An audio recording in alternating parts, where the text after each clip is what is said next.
नमस्कार, द नगरी न्यूज की खास पेशकश खबर दिन भर में आपका स्वागत है। मैं हूं दीक्षा शर्मा। चलिए रुक करते हैं दिन भर की बड़ी खबरों की ओर। राजस्थान सरकार के कैबिनेट मंत्री मदन दिलावर पाली जिले के बर नेशनल हाईवे स्थित नंदी गौशाला के निरीक्षण के लिए पहुंचे, जहां उनके दिए एक बयान को लेकर सियासी बवाल खड़ा हो गया। तो वहीं निरीक्षण के दौरान मंत्री ने कहा कि मैं गौशाला के खिलाफ हूँ।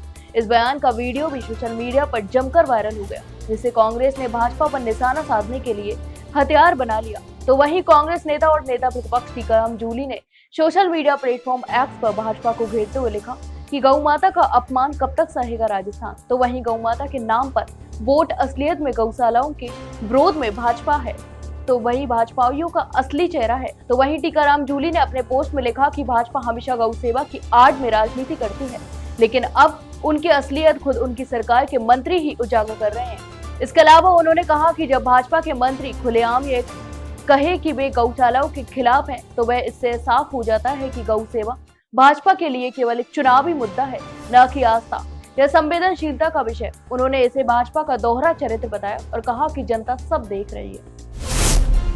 राजस्थान सरकार आम लोगों को बेहतर स्वास्थ्य सेवाएं देने के लिए एक के बाद एक बड़े फैसले ले रही है। तो वहीं अब सरकार एक्सरे जैसी जरूरी जांच के लिए फ्री वाउचर योजना लाने की तैयारी भी कर रही है। इस योजना के तहत मरीजों को सरकारी अस्पतालों में सुविधा नहीं होने की स्थिति में निजी केंद्रों पर मुफ्त एक्सरे कराने की सुविधा भी मिलेगी।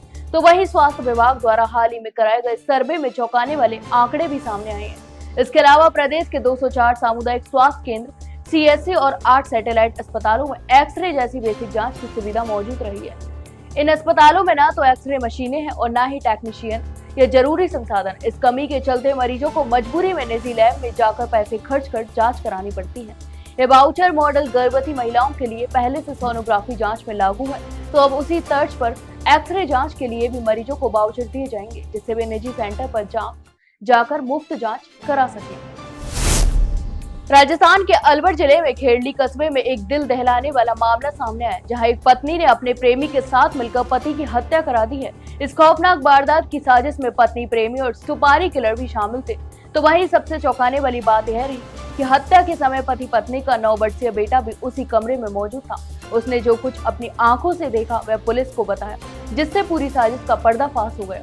बता दें कि यह घटना 7 जून की रात की है, जहां खेरली निवासी बीरू सिंह जाटव की हत्या उसकी पत्नी अनीता ने प्रेमी काशी प्रजापत के साथ मिलकर करवाई। तो वही काशी ने अपने 4 साथियों को 2 लाख रुपए की सुपारी दी और योजना के मुताबिक उस रात अनीता ने घर का मुख्य दरवाजा खुला छोड़ दिया। जैसे ही रात गहराई तो काशी और उसके साथी बाइक से पहुंचे और घर में दाखिल हो गए। तो वहीं सभी ने मिलकर बीरू को सोते समय चारपाई पर ही दबोच लिया और गला घोंटकर उसकी हत्या कर दी। राजस्थान में शिक्षकों के ट्रांसफर को लेकर आक्रोश का माहौल बना हुआ है। तो वहीं शिक्षा मंत्री मदन दिलावर के बयान ने शिक्षकों में रोष की लहर भी पैदा कर दी है। इसके अलावा बुधवार को सीकर जिले के रिंगस कस्बे में पहुंचे मंत्री ने स्पष्ट कहा कि फिलहाल शिक्षकों के ट्रांसफर नहीं खोले जाएंगे। तो वहीं शिक्षकों को अभी और इंतजार भी करना होगा। इस बयान के बाद से शिक्षक संगठनों में भी आक्रोश और असंतोष बढ़ गया है। इसके अलावा रिंगस के मिलते राय पर भाजपा कार्यकर्ताओं ने मंत्री मदन दिलावर का भव्य स्वागत किया। इस दौरान बड़ी संख्या में भाजपा पदाधिकारी और कार्यकर्ता भी मौजूद रहे।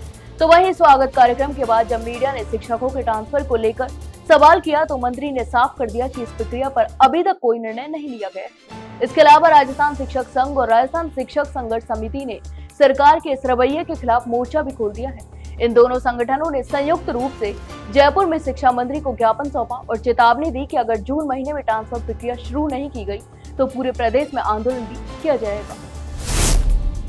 राजस्थान में गुजरात की सीमा पर अरब सागर और बंगाल की खाड़ी में बने लो प्रेशर सिस्टम ने आखिरकार थमे हुए मानसून को रफ्तार दे दी है। जी हां, पिछले 20 दिनों से थमा हुआ मानसून अब सक्रिय हो गया है। तो वहीं मौसम विभाग के अनुसार पिछले 2 दिनों में मानसून राजस्थान की सीमा तक पहुंच गया है।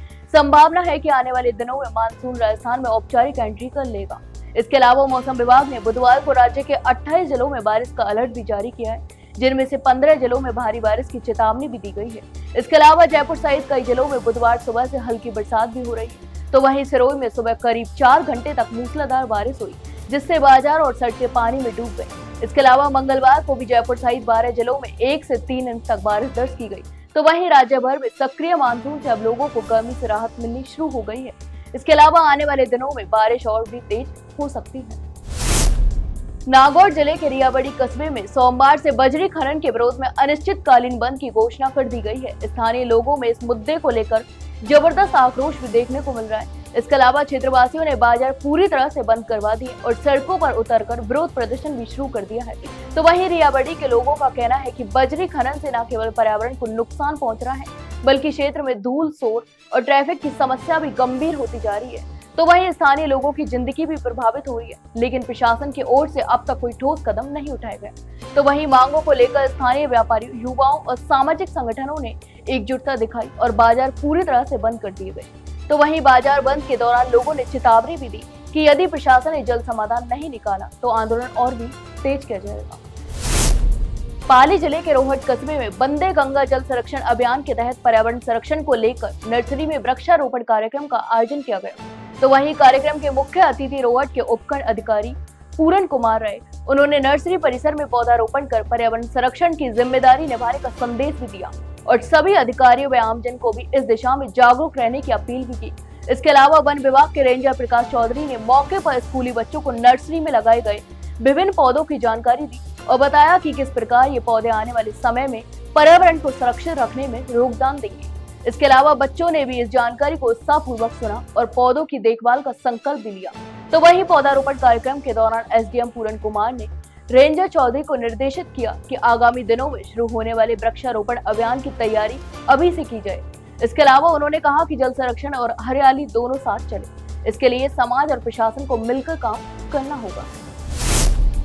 जयपुर में करीब 11 साल पुराने एक मामले में जिला अदालत ने बुधवार को कांग्रेस के 2 मौजूदा विधायकों समेत कुल 9 लोगों को 1 साल की सजा सुनाई है। इसके अलावा कोर्ट ने सभी को सार्वजनिक मार्ग बाधित करने और गैर कानूनी रूप से एकत्रित होकर विरोध प्रदर्शन करने का दोषी माना है।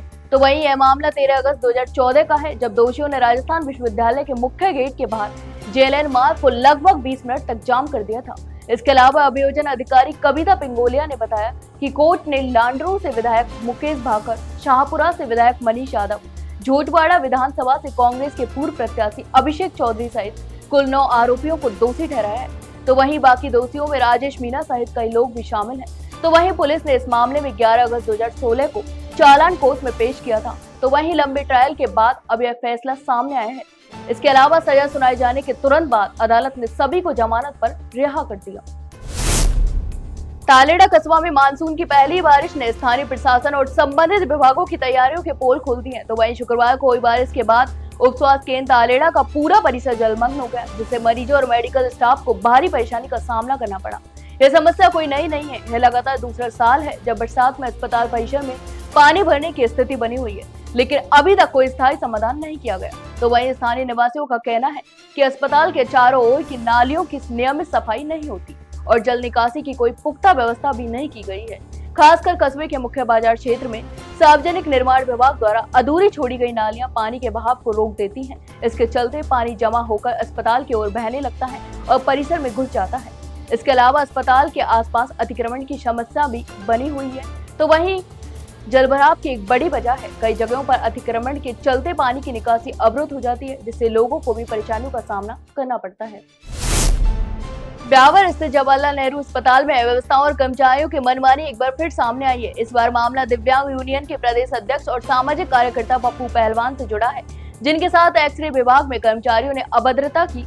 जानकारी के अनुसार पप्पू पहलवान मंगलवार को अपने पैर में दर्द की शिकायत लेकर एकेएच अस्पताल पहुंचे थे।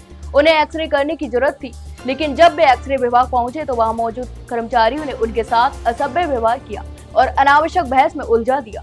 तो वहीं हालात इतने बिगड़ गए कि बात कहां सुनी तक पहुंच गई, जिससे अस्पताल का माहौल भी तनावपूर्ण हो गया। इस पूरे घटनाक्रम की जानकारी मिलते ही अस्पताल के पीएमओ सुरेंद्र सिंह चौहान मौके पर पहुंचे और उन्होंने मामले की गंभीरता को समझते हुए तुरंत हस्तक्षेप किया।